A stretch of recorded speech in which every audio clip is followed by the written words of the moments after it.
I'm Sarita Lou, and welcome to For the Love of Dance. Today's episode is really special and very New York. We're going to spend some time with a dancer on Broadway and learn what life is like behind the scenes. Today's star is my friend Saycon Sengbloh, who's been in 6 Broadway shows, including Wicked, Fela, and Motown. Currently, she's the leading lady of Holler If You Hear Me, a brand new musical using the songs of Tupac Shakur. There's a lot to do today, so let's get started. But keep your head up.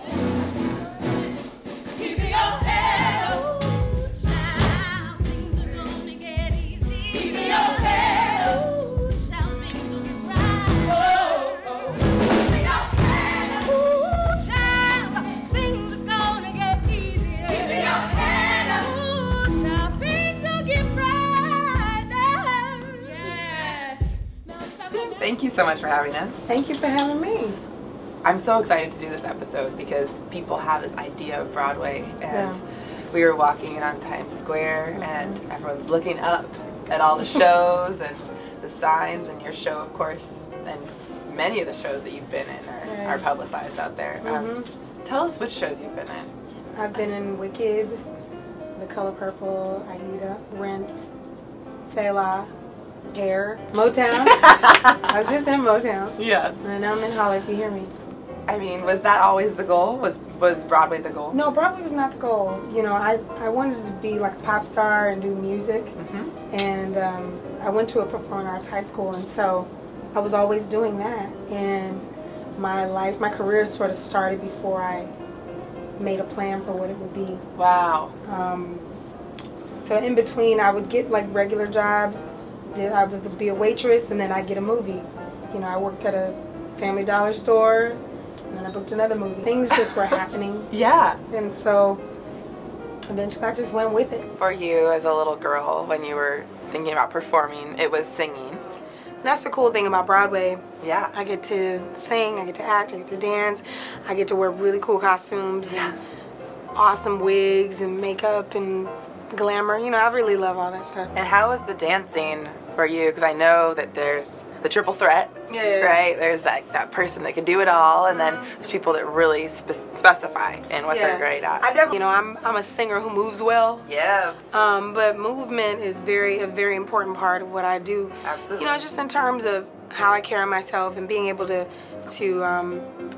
dance regularly and be healthy and not have injuries. You know, like just dealing with repetitive movement, because it's 8 times a week. 8 times a week. Yeah. Wow. And you gotta do it right every time. Yeah. You know what I mean? So full out. Full out. Yes. Full out with feeling. I swear I hear you.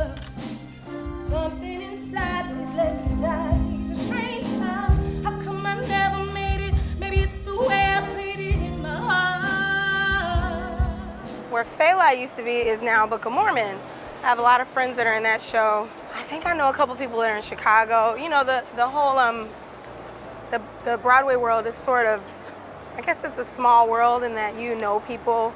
People kind of go from show to show. I've been very fortunate to work a lot and book shows. When I was doing Fela, I first started coming here because we were getting the show was really strenuous. We were doing a lot of, you know, all that sexy wine and stuff, and so we had to get a lot of physical therapy. Most shows you got to get physical therapy. It wasn't just a physical help. It was like it was almost like a spiritual thing, like to feel that, to get that type of treatment and to help you maintain your body. That's pretty much what I try to do, is just maintain my body. What are the sacrifices that you've had to make? I would say one of the toughest things is my family doesn't live here, so I see my mom probably once a year. She's usually in July around her birthday, and or around whenever I'm opening a show or doing some event. You know, I don't see my family as much as I'd like. Right. So that's one of the biggest sacrifices. You know, for the kids out there that are like, there's so many that want to be where you are. I think it's definitely a thing. You know, hard work is really important, because I went to performing arts high school, and I was not the best singer in my school.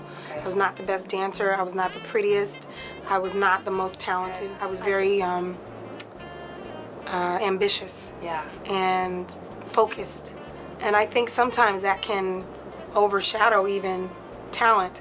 Absolutely. And also just having a good attitude. People don't want to work with people who have a bad attitude. Yeah. You know what I mean? So you can have a really, really talented, beautiful person, and a person that's like kind of good looking and kind of talented. And if the other person's a jerk, they'd rather work with you. Can you talk a little bit about your show that you're in now? You're the leading lady. And they created this original story. You know, I play this girl named Corinne. She's in love with a man who's been in prison. She's trying to help her community. She's trying to stop gun violence. She's working in a grocery store. She's feeding people. You know, she's just trying to do good. You know, it sounds like your character, what Corinne is doing in her community, is what you're able to do for many people, because you're inspiring us. Thank you for inspiring us.